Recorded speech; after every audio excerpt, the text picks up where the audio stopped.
ज्यादा समय नहीं है, बात ही मैं शुरू करूंगा, लेकिन नारे के साथ में। सरकार इस देश की चालक है, आदिवासी इस देश का मालिक है। सरकार इस देश की चालक है, सरकार इस देश की चालक है। तो साथियों, हम मालिक हैं, लेकिन मालिकों की हालत क्या हो गई है? सरकार हमारी चालक है और हम मालिक हैं, लेकिन आज मालिकों का गुलाम बना दिया। क्यों? ये एक सवाल खड़ा हो रहा है। हमने देखा ये हमारे पीछे पोस्टर बना हुआ है, माननीय हमारे कोसा पेंटर जी ने बड़े उससे बनाया है। तो साथियों, आज पूरी तरह से आदिवासियों का जल जंगल जमीन की हम बात कर रहे हैं यहाँ पर, लेकिन आज जल जंगल जमीन किसके हाथ में है? वही सरकार के हाथ में है।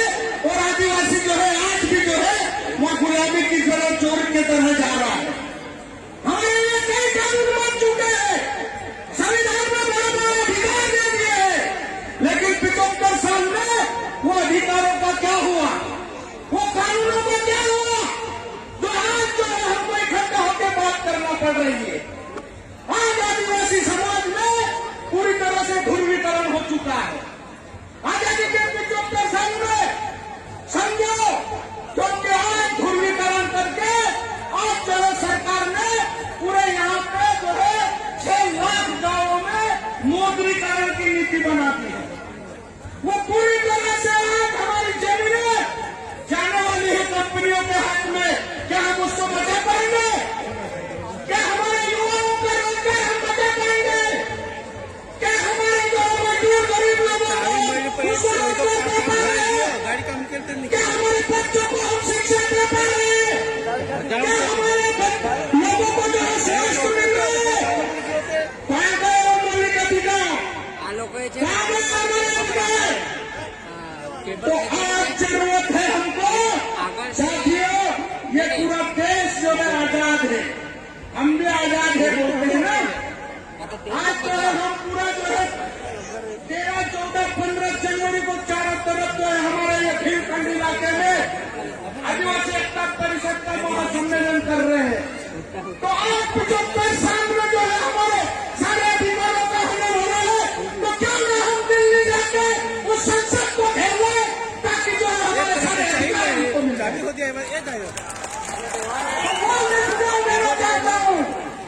आज तो हम इतना इकट्ठा हो रहे हैं, आज तो हम रात दिन जो है समाज के बीच में जाते हैं, समाज के साथ में बैठते हैं। वो अंतिम व्यक्ति जो आज जो है यहाँ पर आके जो बात कर रहे हैं ना कि हम आदिवासियों के बड़े बड़े हितैषी है, ये है। अरे भाई, हमारे वो अंतिम व्यक्ति से जाके पूछो कि उसको 2 वक्त की रोटी मिल रही है या नहीं मिल रही है? क्यों नहीं मिल रही है उनको? क्या 75 साल में आदिवासियों का ये विकास हुआ है? आज आदिवासी बच्चा कर भटक रहा है।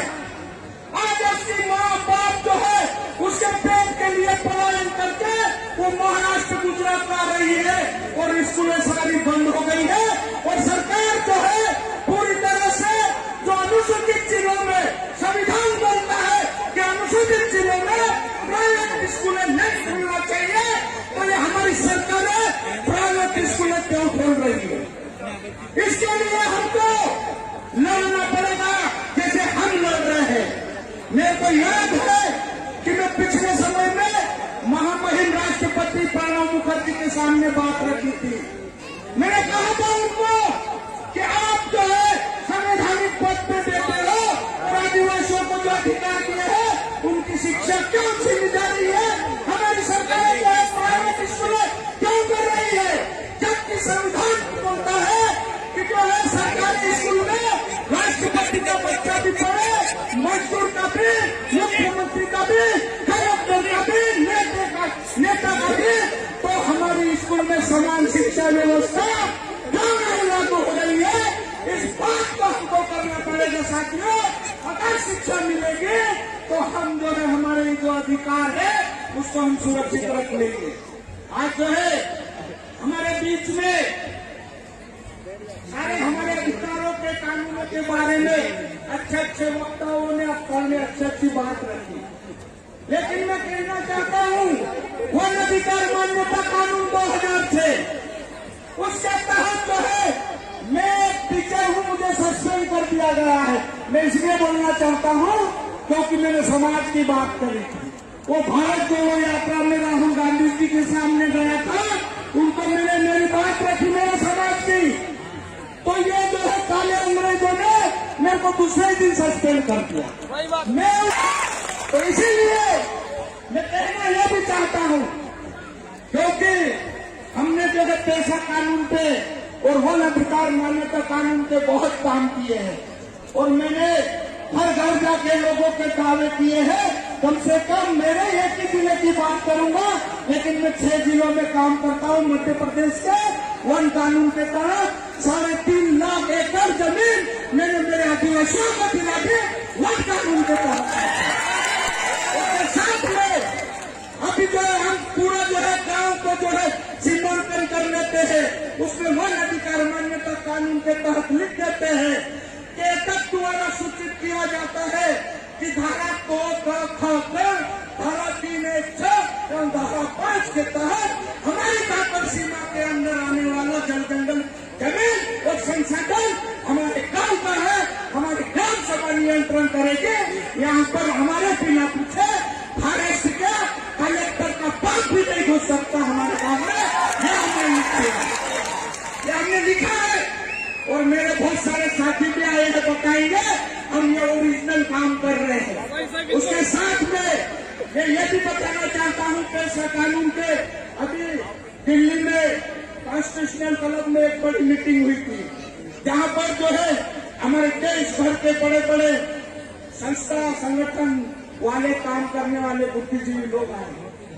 वहाँ पर हमारे आदरणीय गजानन भाई ब्राह्मणे जी को बात रखने की बात आई, तो उन्होंने कहा पेशा कानून तो लागू होगा, अभी ये सरकार हमको गुमराह कर रही है, लेकिन हमने पंचायत राज उपखंड विस्तार अधिनियम 1996 के तहत जो है हमने जो है जंगलों में हमारे आदिवासियों की जमीन को जो है फॉरेस्ट विभाग को राजस्व विभाग में हैंड ओवर कर दी थी। तो हमने गजानन भाई के साथ में हम लोगों ने बोला, थाने पर जाके बोला उनको कि हम FIR दर्ज कराने आए हैं ग्राम सभा को लेकर। तो ग्राम सभा को लेकर हम FIR दर्ज कराने खेतिया थाने में पहुंचे, तो थानेदार को बोला हम FIR दर्ज कराना। तो किसकी? हमने बोला कलेक्टर की और SDM की। क्योंकि जो है इन्होंने कानून का उल्लंघन करा है, संविधान का उल्लंघन करा है, इसलिए जो है कलेक्टर जो है देशद्रोही है, इसके लिए इनके खिलाफ जो है FIR दर्ज करो, ये मांग हम लोगों को और यही मांग रखिए। जब वो कॉन्स्टिट्यूशनल क्लब में हमारे आदरणीय भाई ने गजानन दादा ने बात रखी, ये उदाहरण दिए वहां पर, तो वहां पर जो है पूर्व पंचायत मिनिस्टर नैयर जी, उनका नाम मेरे को पुरानी मालूम है, लेकिन नैयर जी ने मंच से कहा कि आज का गांधी गजानन ब्राह्मण है, क्योंकि वो ओरिजिनल काम करके इन सरकारों को दिखाया है, इसलिए जो है ओरिजिनल गांधी कहा गया उनको, ये बड़ी उपाधि दी उनको। तो इसलिए हम ये कहना चाहते हैं, हम भी जो है जमीन पे काम करते हैं, जमीन पे कई सालों से काम कर रहे हैं। लोगों को जो है हमारे गांव इलाके की पुलिस अगर आदिवासी को पकड़ ले, उसकी ताकत क्या पुलिस वाले की, हम उसको अंदर करवा देते हैं, ये ताकत है हमारे।